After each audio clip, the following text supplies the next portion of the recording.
Morning दोस्तों, मैं आपकी शिक्षिका श्वेता सिंह, प्रभारी प्रधानाध्यापिका पूर्व माध्यमिक विद्यालय हेतापट्टी विकासखंड बहरिया प्रयागराज। इस ऑनलाइन क्लास में आपका स्वागत करती हूँ।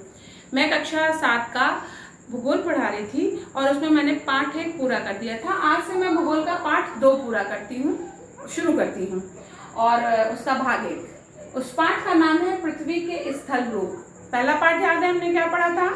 पृथ्वी के अंदर का, पृथ्वी की आंतरिक संरचना पढ़ी थी। ठीक है, ये मान लीजिए हमने दिखाया था आपको कि ये पृथ्वी है, तो इसके अंदर क्या है, इसके अंदर कैसी है वो ये बताया था मैंने। और अब मैं क्या बताऊंगी कि इसके ऊपर क्या है, ऊपर क्या क्या चीजें हैं, उसको भूगोल में क्या कहते हैं, उसको मैं पढ़ाऊंगी। ठीक है, समझ में आ गया? अब आप ध्यान लगाइए और सोचिए कि पृथ्वी के ऊपर क्या क्या पाया जाता है। तो देखें, आपके नदी है, तालाब है, कुएं हैं, झील है, टीले हैं, पेड़ पौधे हैं, तरह तरह के प्राकृतिक दृश्य है ना। प्राकृतिक दृश्य क्या होते हैं? जिसको मानव नहीं बनाता है, हम लोग नहीं बनाते हैं, जो हमें अपने आप में मिलते हैं। और यहाँ हम कह सकते हैं कि हमको भगवान द्वारा प्रदत्त है, ईश्वर द्वारा प्रदत्त, या उसको प्राकृतिक चीजें कहते हैं। ठीक है, समझ में आ गया?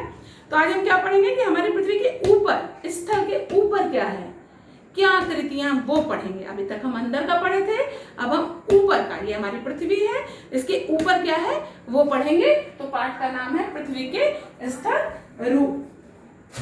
ठीक है, अब पृथ्वी के धरातल पर हमें विभिन्न प्रकार के स्थलकृतियां मिलती हैं। इन स्थलकृतियों से ही प्राकृतिक दृश्यों का निर्माण होता है। ठीक है, 3 प्रकार की मिलती हैं। इसी से जितनी प्राकृतिक हैं वो सब इन्हीं तीनों भागों में सिमट जाती हैं। और उच्चावच के हिसाब से, अब उच्चावच क्या है?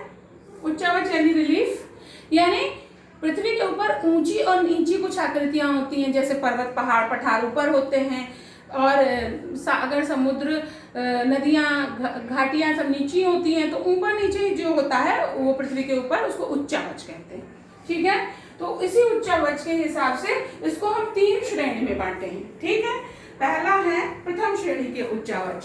प्रथम श्रेणी के उच्चावच में आते हैं महाद्वीप और महासागर।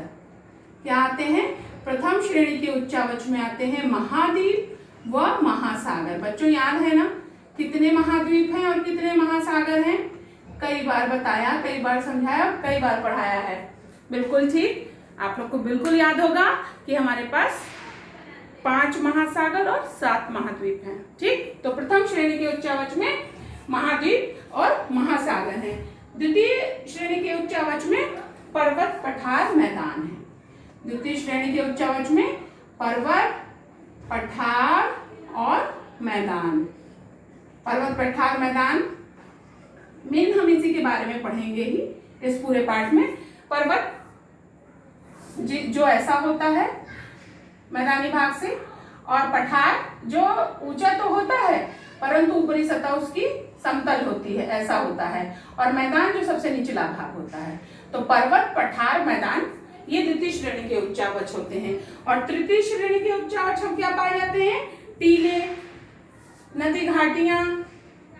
ठीक है, टीले, नदी घाटियां और डेल्टा, तीनों के बारे में भी बता देते हैं हम आपको, अभी तुरंत समझ में आ जाएगा। डेल्टा बच्चों, टीले जो जगह जगह बालू के थोड़े से ढूहे लग जाएं, या अपना स्कूल ही देखिए, वो टीले पे ही बना है, एक छोटा सा टीला है। कहीं भी ऊंचा नीचा नदियां कुछ भी होता है, जमाव किसी चीज का होता है, और उसके ऊपर थोड़ा ऊंचा हो जाए मैदानी भाग से, तो टीला कहा जाएगा। मैदान में ही जो छोटे छोटे ऊंचाई वाले हिस्से होते हैं। नदी घाटियां क्या होती हैं? जैसे हमारी गंगा जी बह रही हैं, गंगा जी के किनारे का जो भाग है वो नदी घाटी कहलाता है। ठीक है, डेल्टा क्या कहलाता है? बच्चों, हमारी नदियां जो निकलती हैं जहां से, और समुद्र में ही जाके मिलती हैं। ठीक है, मान लीजिए गंगा नदी है और यहाँ बंगाल की खाड़ी में मिलती है, तो बंगाल में की खाड़ी में ये अपने साथ ऊपर से इतना गाद लाती हैं, इतना मिट्टी, कंकड़, बालू सब लाती हैं कि अपना ही रास्ता अवरुद्ध करती चलती हैं, रोकती चलती हैं। तो क्या होता है, जब समुद्र में मिलने से पहले ये कई वितरिकाओं यानी कई भागों में बंट के तब समुद्र में मिलती हैं। कुछ कुछ उसका शेप ऐसा हो जाता है, ऐसा। तो इसी को कहते हैं डेल्टा, जहां पे नदियां समुद्र में मिलती हैं, उसके पहले कई वितरिकाओं में बट जाती हैं, उसी को डेल्टा कहते हैं। तो तृतीय श्रेणी के उच्चावच में टीले, नदी घाटियां और डेल्टा है। स्थलाकृतियां किसको कहते हैं? जो पृथ्वी के ऊपर बनती है, टोपोग्राफी, उसी को स्थलाकृतियां कहती हैं, चाहे वो पहाड़ हो, पठार हो, मैदान हो। ठीक है। स्थलाकृतियों के निर्माण में शैलों की महत्वपूर्ण भूमिका होती है। जो कड़े शैल होते हैं उससे पर्वतों का, पठारों का निर्माण होता है। इसके विपरीत जो मुलायम शैल होते हैं उनसे हमारा ये रेगिस्तान है, मैदान है, इन सब का निर्माण होता है। ठीक है। निर्माण के आधार पर स्थलाकृतियों को हम 3 भागों में बांटते हैं: पर्वत, पठार, मैदान, और ये द्वितीय श्रेणी के उच्चावच होते हैं निर्माण के आधार पर। तो यही 3 हैं जिसको हम अब आगे पढ़ेंगे। ठीक। तो शुरुआत में हमने आपको एक बेस बना दिया है कि अब हमको क्या पढ़ना है, पृथ्वी का स्थल रूप क्या होता है, हमको क्या समझना है। आशा करती हूँ इतना आपको समझ में आ गया होगा। अब अगले भाग में हम आपको पाठ का अगला शेष भाग पढ़ा देंगे। कैसा लगा? फिर मिलेंगे। जय हिंद, जय भारत।